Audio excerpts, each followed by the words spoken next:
उस महान क्रांतिकारी की यह खबर जिसे इतिहास में महात्मा गांधी, जवाहरलाल नेहरू और सरदार पटेल के बराबर का दर्जा मिला हुआ है। बात उसकी जिसने हिंदू मुस्लिम एकता के लिए न जाने कितने लेख लिखे और कितनी तकरीरें की। जिक्र उस राजनेता का जिसने देश में आईआईटी, आईआईएम और यूजीसी जैसी संस्थाओं की नींव रखी, देश के पहले शिक्षा मंत्री बने, जिनकी याद में हर साल 11 नवंबर को शिक्षा दिवस मनाया जाता है। लेकिन इस शख्सियत को उनकी जयंती पर जब याद करने की बारी आई तो सांसद कितने थे संसद में, सेंट्रल हॉल में? अजीब नजारा जब आप भी देखेंगे तो 5 लाइनों में पूरी खबर को आप जान लीजिए। 11 नवंबर यानी कल देश में मौलाना अबुल कलाम आजाद की 130वीं जयंती मनाई गई। आयोजित कार्यक्रम में सिर्फ और सिर्फ 3 सांसद पहुंचे। श्रद्धांजलि देने सिर्फ गुलाम नबी आजाद, विजय गोयल और सत्यनारायण जटिया पहुंचे। पीएम मोदी मौलाना आजाद को ऐसा नेता बता चुके हैं जिन्हें परिवारवाद की राजनीति में भुला दिया गया। मक्का में जन्मे मौलाना आजाद नेहरू कैबिनेट में 1947 से 1958 तक शिक्षा मंत्री रहे थे।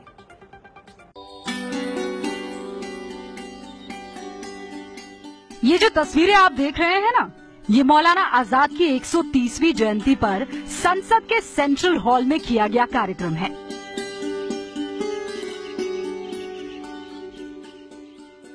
श्रद्धांजलि देने सिर्फ 3 सांसद पहुंचे। जी, सिर्फ 3। पहले,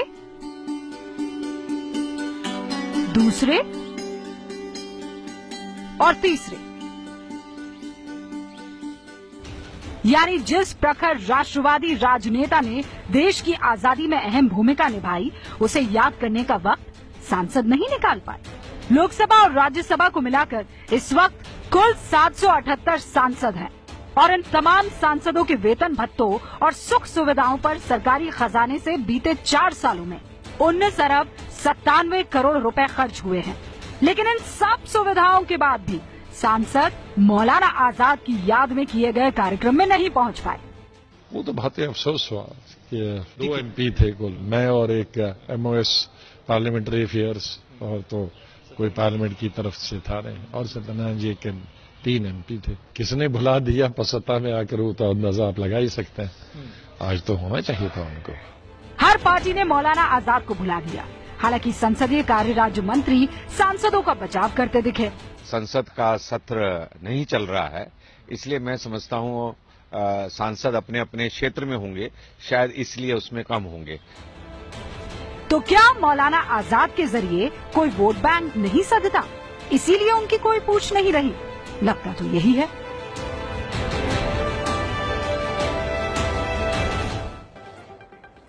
यहाँ 2 तस्वीरें देखना आपके लिए बहुत जरूरी होगा। एक सिर्फ 11 दिन पहले की और एक कल की है। सरदार पटेल की जयंती पर गुजरात में नर्मदा किनारे उनके 182 मीटर ऊंचे स्टैच्यू का अनावरण हुआ। पीएम समेत कई मंत्री संतरी वहां पहुंचे। लगा जैसे कोई राष्ट्र पर्व मनाया जा रहा है। लेकिन मौलाना आजाद की 130वीं जयंती पर संसद के सेंट्रल हॉल में उन्हें श्रद्धांजलि देने सिर्फ 3 सांसद ही अपना समय निकाल पाए।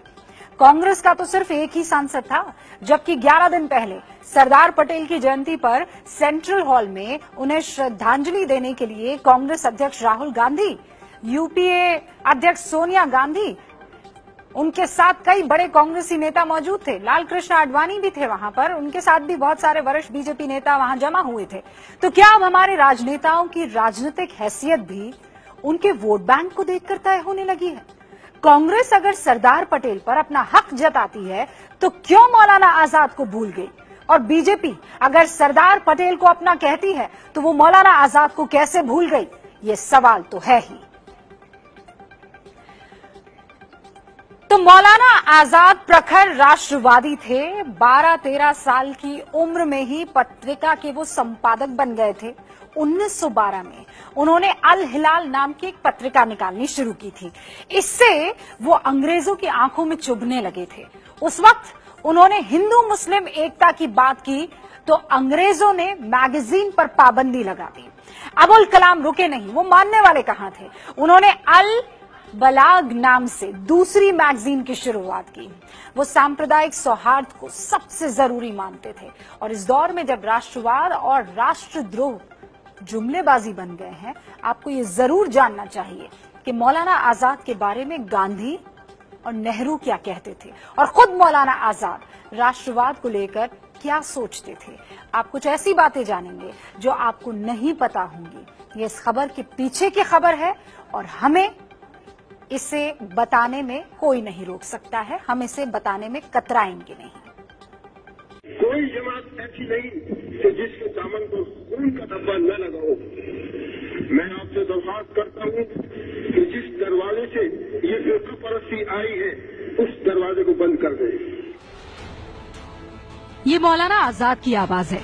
उन्हें जब भी मौका मिला फिरका परस्ती रोकने की कोशिश की और लोगों को जिम्मेदारी का एहसास कराया। तो जिंदगी का मानी यही है कि हम बोझ उठाएं और बोझ इस तरह न उठाएं कि घबराए हुए उठाएं, मर्दों की तरह हिम्मत के साथ उठाएं। जब देश बट रहा था उस वक्त भी हिंदू मुस्लिम एकता के सबसे बड़े पैरोकार थे मौलाना आजाद। 1947 में बकरीद पर जामा मस्जिद पर उनका भाषण ऐतिहासिक था। उसे सुनकर पाकिस्तान जा रहे हजारों मुसलमान यहीं रुक गए थे। उन्होंने कहा था, आखिर कहाँ जा रहे हो और क्यों जा रहे हो? ये देखो, मस्जिद की मीनारें तुमसे उचककर सवाल कर रही हैं कि तुमने अपनी तारीख के सफ़हात को कहाँ गुम कर दिया है। अभी कल की बात है कि यहीं जमुना के किनारे तुम्हारे काफिलों ने वजू किया था।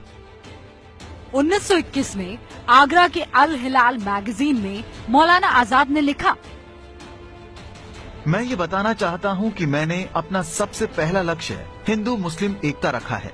मैं दृढ़ता के साथ मुसलमानों से कहना चाहूँगा कि ये उनका कर्तव्य है कि वो हिंदुओं के साथ प्रेम और भाईचारे का रिश्ता कायम करें, जिससे हम एक सफल राष्ट्र का निर्माण कर सकेंगे। नेहरू जी से लेकर महात्मा गांधी तक मौलाना आजाद के मुरीद थे। नेहरू जी ने डिस्कवरी ऑफ इंडिया में लिखा, भारत में राष्ट्रवाद के बारे में छिड़ी नई बहसों को देखते हुए मौलाना आजाद जैसी शख्सियतों के बारे में पढ़ने पढ़ाने की जरूरत है। 18 मई 1940 को सेवाग्राम में गांधी जी ने मौलाना आजाद के बारे में लिखा, इस्लाम का जितना ज्ञान उन्हें है उससे अधिक किसी को नहीं होगा।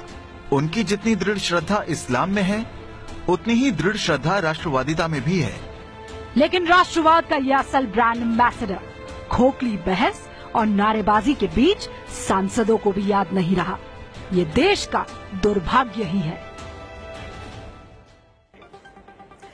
आपको कभी मौका मिले तो जामा मस्जिद पर मौलाना आजाद का दिया भाषण जरूर पढ़िएगा।